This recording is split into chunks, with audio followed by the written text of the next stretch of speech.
네, 안녕하세요. 말씀은 삶으로, 삶은 예배로 차에서 묵상하는 남자 차묵남 김바울 선교사입니다. 사와디캅.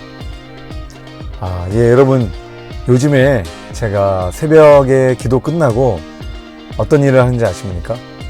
바로 잡초 뽑기를 하고 있습니다. 잡초가 너무 많아가지고 예초기까지 구입을 해서 제거를 하고 있는데요. 제거한 자리를 보면 또 자라있고 또 자라있고 해서 이건 도저히 안 되겠다. 아예 잡초 뿌리를 몽땅 뽑아야겠다 라고 해서 하루에 조금씩 이렇게 뽑고 있습니다. 물론 덥고 힘들고 시간이 많이 들지만 이걸 매일매일 하지 않으면요 정글이 되어버립니다. 여러분, 우리의 마음밭도 마찬가지입니다. 매일매일 저와 여러분의 마음밭을 기경하지 않으면 좋은 밭이 될 수 없습니다.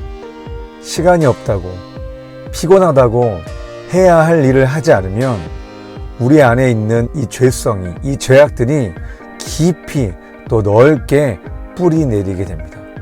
그럼 어떻게 되겠습니까? 죄에 대해서 무감각해지게 됩니다.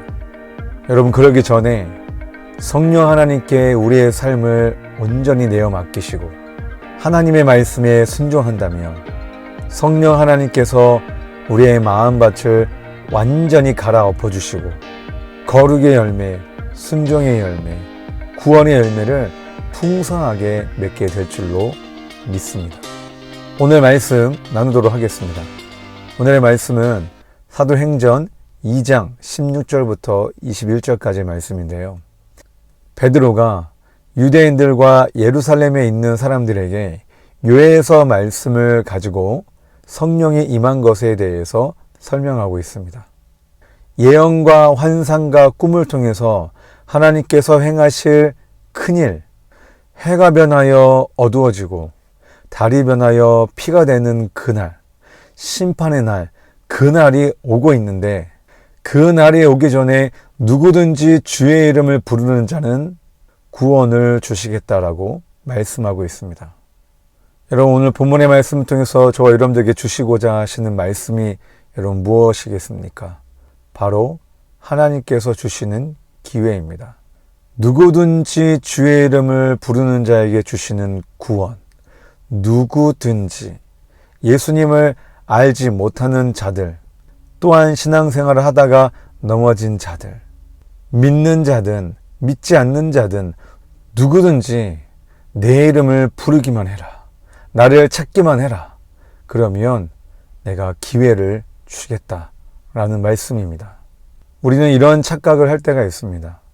내가 온전하다라는 것, 내가 절대 시험에 들지 않는다라는 것. 여러분, 온전한 사람이, 여러분 바로 서 있는 사람이 여러분 하나님을 간절히 찾을 수 있겠습니까? 하나님을 찾지도 구하지도 않는 자는 심판 앞에 놓여 있다는 것을 우리는 명심해야 됩니다. 사울 왕이 하나님께 범죄했을 때 하나님이 사무엘 선지자를 통하여 사울 왕에게 기회를 주셨습니다. 그러나 하나님을 찾고 구해야 할 사울 왕은 변명만 늘어놓았습니다. 반면에 다윗 왕은 하나님 앞에 범죄했을 때 나단 선지자를 통해서 받은 기회를 놓치지 않았습니다. 눈물로 성령을 거두지 말아달라고 하나님께 부르짖으며 기도했습니다. 그 결과 하나님은 다윗을 용서해 주십니다. 사랑하는 성도 여러분, 우리에게도 기회가 있습니다. 우리 믿지 않는 가족에게 기회가 있습니다. 나에게도 기회가 남아 있습니다. 복음을 듣지 못한 자들에게 복음을 전할 기회가 있고 내가 하나님께 참되게 회개할 기회가 남아 있습니다. 이러한 기회들을 놓치지 않는 저와 여러분 되시길 주님의 이름으로 축복합니다.